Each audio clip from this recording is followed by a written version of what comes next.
Hello friends, welcome back to our channel. तो दोस्तों, screen fade in होती है। डस्ट और स्मोक के बीच से एक स्कैर्ड और थका हारा आदमी सामने आता है। नाम है बॉयस, उसकी आंखों में जख्म है, उसकी आवाज में दर्द है। ये कहानी नहीं है, वो कहता है, ये दुनिया का आखिरी दिनों का सच है। ये है द लॉस्ट लैंड्स, एक बर्बाद हो चुकी दुनिया जहाँ ना कानून बचा है ना इंसानियत। सिर्फ एक ओवरलॉर्ड है जो लोहे के हाथ से राज करता है और चर्च के फेनेटिक्स जो उसके ऑर्डर को भगवान का ऑर्डर समझकर चलते हैं। तो यहाँ कहानी शुरू होती है एक औरत से, ग्रे एलू। उस पर इल्जाम है विचक्राफ्ट का। फांसी का फंदा उसके गर्दन के पास है और इन्फोर्सर, एक पागल और खतरनाक चर्च का सोल्जर, उसकी मौत का मजा ले रहा है। लेकिन ग्रे कमजोर नहीं है, एक आंखों का झांसा देती है, किसी बेचारे को अपने लिए लड़ने के लिए मजबूर करती है। और जब वो आदमी ग्रे को बचाता है, इन्फोर्सर उसको खत्म कर देता है सबके सामने। अब यहाँ ग्रे भाग रही है, एक मर्सनरी गैंग उसका पीछा कर रहा है जिनकी लीडर है एक ब्लड थर्स्टी औरत। उनका मिशन क्लियर है, या तो ग्रे को जिंदा पकड़ो या उसका काम तमाम कर दो। इसी बीच बॉयस अपने अलग मिशन में लगा हुआ है। अंडरग्राउंड टनल से गुजरता हुआ उस पर एक एम्ब्यूश होता है, लेकिन वो अपने डेडली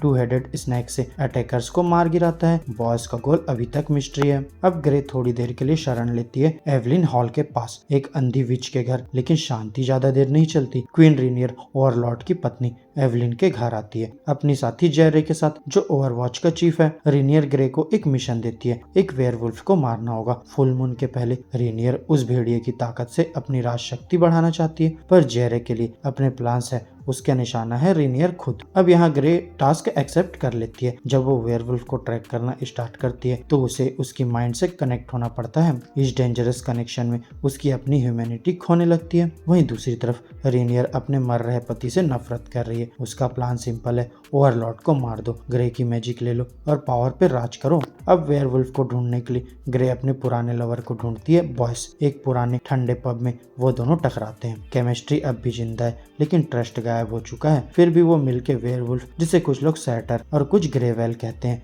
का पीछा करते हैं। पर ग्रे को ये नहीं पता कि इन्फोर्सर और चर्च का पैट्रियार्च सीक्रेटली एक बड़ा coup प्लान कर रहे हैं। उनका टारगेट है ओवरलॉर्ड और क्वीन दोनों का दी एंड। और फिर ग्रे पब्लिक एग्जीक्यूशन का स्केपगोट बन चुकी है। अब ग्रे और बॉयस अपने सफर में रॉस और मैरा, बॉयस के पुराने एलाइज से मिलते हैं। लेकिन एक पैशनेट रात के बाद बॉयस और मैरा के बीच सब कुछ कॉम्प्लिकेटेड हो जाता है। लेकिन बॉयस का प्यार ग्रे के लिए अब भी सच्चा है। लेकिन दोस्तों, ट्रेजेडी तब होती है जब इन्फोर्सर रॉस और मैरा को पकड़ लेता है। रॉस को मार दिया जाता है और मैरा को भी टॉर्चर करके मार दिया जाता है सबके सामने, एक तमाशा बना के। अब यहाँ स्कल रिवर का प्लान छोड़ा जाता है और अब सिर्फ रिवेंज बचा है। अब यहाँ ग्रे और बॉयस इन्फोर्सर के पीछे जाते हैं, लेकिन इन्फोर्सर रेडी है। उसके सोल्जर्स को स्पेशल लाइट से आर्म किया है, जिससे ग्रे और बॉयस की मैजिक फेल हो जाती है और एक जबरदस्त शूट आउट होता है। यहाँ दोनों मुश्किल से बचते हैं और एक एयर ट्रैम हाईजैक करते हैं, लेकिन इन्फोर्सर केबल कट करवा देता है। ट्रैम नीचे गिरती है, बॉयस ग्रे को बचाता है, लेकिन खुद गोली खाता है। ग्रे उसे बचाकर भाग जाती है, अपने स्नाइपर मैजिक से एनिमीज को रोक देती है। अब ये एक कर्स्ड फॉरेस्ट में अटक जाते हैं। ट्री लाइक मॉन्स्टर्स उन्हें घेर लेते हैं। उनका लीडर ग्रे को पहचान लेता है। वो कहता है कि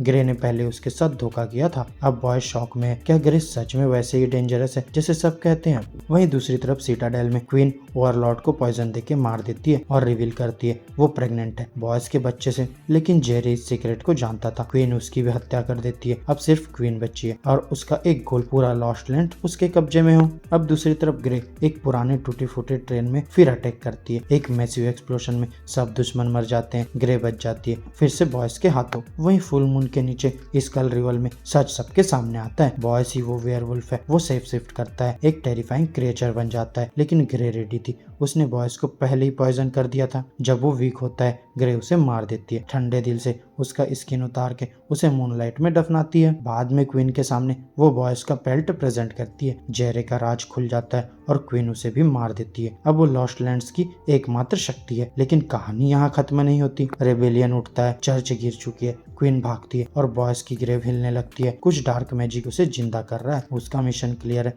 ग्रे एलू को खत्म करना। लेकिन यहाँ ग्रे रेडी थी। वो हमेशा जानती थी कि बॉयस वापस आएगा। और एक फाइनल ट्विस्ट में ये दोनों, जो एक दूसरे के किलर्स बने, अब साथ काम करते हैं। दुनिया जल रही है, पुराना राज खत्म हो चुका है और ये दोनों, ग्रे और बॉयस, नए लॉस्ट लैंड्स का फ्यूचर लिखने निकल पड़ते हैं, फायर और शेडो के साथ। तो दोस्तों, मेरी आज की इस वीडियो में बस इतना ही। आपको हमारी ये वीडियो कैसी लगी अपने थॉट्स कमेंट बॉक्स में शेयर कर सकते हैं। और अगर वीडियो अच्छी लगी हो तो वीडियो को लाइक करो, चैनल को सब्सक्राइब करो। और अब मैं मिलूंगा अपनी नेक्स्ट वीडियो के साथ। तब तक के लिए बाय बाय दोस्तों।